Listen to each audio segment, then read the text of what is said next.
స్వవిహితమైన వృత్తి ఏదైతే ఉందో ఆ వృత్తితో సంపాదితమైన విషయాలు ఏవైతే ఉన్నాయో ఆ విషయాలతోనే మనిషి తృప్తి పడాలి. ఇంతకన్నా అధికం కావాలని ఎవరైతే కోరుకుంటాడో, తన వృత్తిని తిరస్కరించి పరవృత్తితో సంపాదితమైన ద్రవ్యం ఏదైతే ఉందో ఆ ద్రవ్యంతో మనిషికి సుఖం ఉండదు, సుఖంగా మనిషి ఉండడు.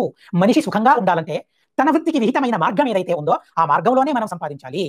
ఈ రోజు ఎందుకని మనం సుఖంగా లేము? వామనుని ఈ ఉపదేశాన్ని మనం వినాలి. వామనుని ఈ ప్రబోధనను మనం అందరం విని తీరాలి. ఎందుకని ఈ రోజు మనం సుఖంగా లేము? ప్రతి ఒక్కరు, ఎవరు కూడా సుఖంగా లేరు. డబ్బు ఉన్నవారు, డబ్బు లేని వారు కూడా సుఖంగా లేరు. ఎందుకని సుఖంగా లేరు? సుఖానికి ఓ సుసూత్రమైన సూత్రాన్ని భగవంతుడు వామనుడు చెబుతూ ఉన్నాడు. ఎవరైతే విహితమైన మార్గంలో ద్రవ్యాన్ని సంపాదించారో అలాంటి ద్రవ్యంతోనే, అలాంటి డబ్బుతోనే తను సుఖపడగలడే తప్ప అవిహితమైన మార్గంలో ద్రవ్యాన్ని సంపాదిస్తే ఆ ద్రవ్యంతో మనిషికి సుఖం అనేది అసలు ఉండదు. చాలా అద్భుతమైన సూత్రం ఇది, అలవరించుకోవాల్సిన సూత్రం ఇది. ఈ సూత్రానికి అందరూ కట్టుబడాల్సిందే, అందరూ కట్టుబడాల్సిందే. ఈ మాటకు, ఈ సూత్రానికి విధేయులై ఉండాల్సిందే. అందరూ కూడా అంగీకరించడం మాత్రమే కాదు, అనుష్ఠాన యోగ్యమైన సూత్రం ఇది. ఏంటి ఆ సూత్రం? సుఖంగా ఉండాలంటే డబ్బు ఉండాలి నిజమే, కానీ ఆ డబ్బు విహితమైన మార్గంలో సంపాదితమై ఉండాలి. నాకు బోలెడు కాళ్ళు ఉండొచ్చు, బోలెడు షికార్లను నేను కొడుతూ ఉండొచ్చు, కానీ నాకు సుఖం ఉందా? సుఖంతో నేను ఉండగలుగుతూ ఉన్నానా? లేదే. కానీ ఓ భిక్షగాడు, దరిద్రుడు తనున్నాడు, ఎంత సుఖంగా రోడ్డుపై నిద్రపోతాడు తను. ఏవైనా అవకతవకలు తన జీవితంలో ఉన్నాయా? లేదే. ఏ అవకతవకలు లేకుండా, ఏ చింత చీకు లేకుండా తను ఎంత సుఖంగా ఉంటూ ఉన్నాడు. ఎందుకని అంటే తన మార్గంలో తను సంపాదించాల్సిన దారిలోనే తనున్నాడు, ఆ దారిలోనే తను సంపాదిస్తూ ఉన్నాడు కనుక తనకే విధమైన చీకు చింత అసలు తనకు లేవు. సుఖంగా నిద్రపోతూ ఉన్నాడు తను. సుఖమైన నిద్ర సుఖానికి సూత్రమని. నాకు సుఖమైన నిద్ర ఉందంటే నేను సుఖంగా ఉన్నానని అర్థం, నాకే చింత చీకు లేదని అర్థం. కనుక నిశ్చింత అయిన జీవితాన్ని మనం సంపాదించుకోవాలంటే డబ్బు ఇలాంటిదై ఉండాలి. విహితమైన మార్గంలో సంపాదితమైన ద్రవ్యంతోనే మనం సుఖపడగలమే తప్ప సుఖ సాధనాలను సంపాదించుకోగలం. ఇంట్లో మంచి టీవీ ఉంది, ఏసీ ఉంది, ఫ్రిడ్జ్ ఉంది, అన్నీ ఉన్నాయి. సుఖానికి కావలసిన, సుఖపడటానికి కావలసిన వస్తువులన్నీ ఇంట్లో ఉన్నాయి, కానీ ఇంట్లో సుఖమే లేదు. సాధనాలున్నంత మాత్రాన సాధ్యం ఉంటుంది అనే నియమం లేదు. ఆ సాధనం సరి అయిన మార్గంలో సంపాదించినదై ఉండాలి. ఇంట్లో మట్టి ఉంది, కానీ ఆ మట్టితో కుండను, కడవను మనం నిర్మించలేం.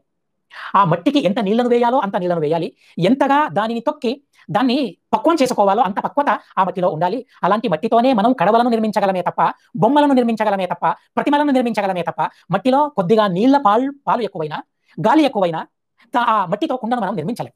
నిజమే, మట్టి కుండకు సాధన, కుండ కడవ ఇది సాధ్యమైతే మట్టి సాధనం నిజమే, లేదని కాదు. కానీ సమపాళ్లలో అన్నీ ఉండాలి. ఏవి ఎంత ఎంత మోతాదులో ఉండాలో అంతంత ఆ మట్టిలో చేరినప్పుడే అలాంటి మట్టి వల్ల మనం కడవను నిర్మించగలమే తప్ప, కుమ్మరి కడవను నిర్మించగలడే తప్ప, ఏదైనా ఒకటి దాంట్లో ఎక్కువైతే అలాంటి మట్టి సాధనమైన కడవను మనం దాంతో నిర్మించలేము. అలాగే సుఖానికి సాధనమైనవి ఇంట్లో చాలా ఉన్నాయి నిజమే, కానీ ఎలా సంపాదించాం, ఎక్కడి నుంచి సంపాదించాం ఆ మట్టిని?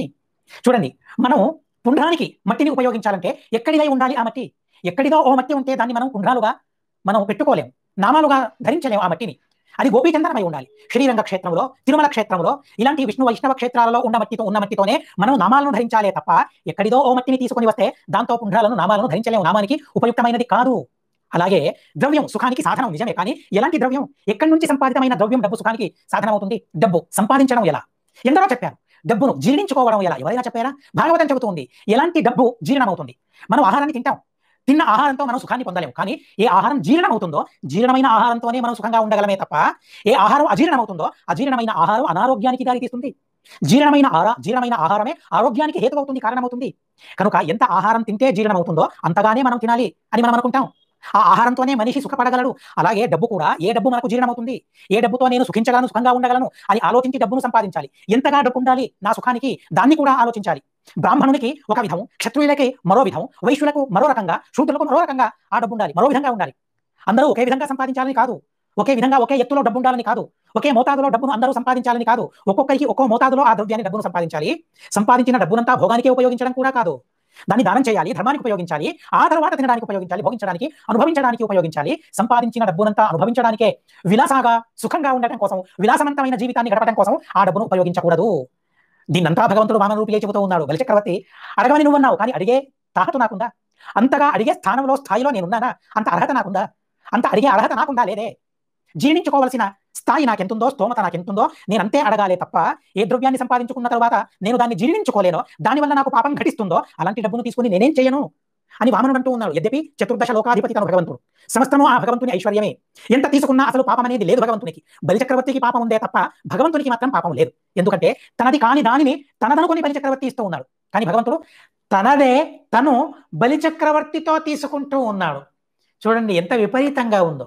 అంతా భగవంతునిదే, తనదే తను తీసుకుంటూ ఉన్నాడు. ఎవరితో తీసుకుంటూ ఉన్నాడు? తనది కాదు అయినా తనది అనుకున్న బలిచక్రవర్తితో భగవంతుడు ఆ 3 పాదాల భూమిని తీసుకుంటూ ఉన్నాడు. ఇక్కడ అపరాధం ఎవరిది ఆలోచించండి. ధార్మికంగా తాత్వికంగా అపరాధం ఎవరిది? బలిచక్రవర్తిదే కదా. తనది కాని దానిని తనదనుకుని అలాంటి ద్రవ్యాన్ని భగవంతునికి ఇవ్వడానికి సిద్ధమయ్యాడు. కానీ ఏం అనుసంధానం చేయాలి ఆ ప్రసంగంలో? భగవన్ నీది నీకే సమర్పిస్తూ ఉన్నానని చింతించాలే తప్ప లోకానామేకమీశ్వరం ఏమని చింతించాడు? 3 లోకాలకు అధిపతి నేను, ఈ సమస్తము నాకు లోకువైనది, ఈ లోకమంతా నాకు లోకువ, కనుక నువ్వేమడిగినా దాన్ని నేనిస్తాను అనే అహంకారం బలిచక్రవర్తిలో. విధేయతతో ఉన్నాడు, వినయంగా ఉన్నాడు, అయినా కూడా ఇలాంటి అహంకారం మనిషికి ఉంటుంది. ఏంటి? నాది, నేను ఇంతగా ఇస్తూ ఉన్నాను, నా దగ్గర వేడిన తరువాత మరెవరి ముందు తను చేతులను మోడ్చకూడదు, తను మరొకరిని యాచించకూడదు, అలా నేను దానం ఇవ్వాలి అని తను గర్వపడుతూ ఉన్నాడు. అహంకారంతో బలిచక్రవర్తి ఉన్నాడు. అయినా భగవంతుడు గుర్తిస్తూ ఉన్నాడు, గుర్తింపజేస్తూ ఉన్నాడు. ఇలా యాచకులు ఇలా ఉండాలి అనే విషయాన్ని కూడా భగవంతుడు చాలా చక్కగా చెబుతూ ఉన్నాడు.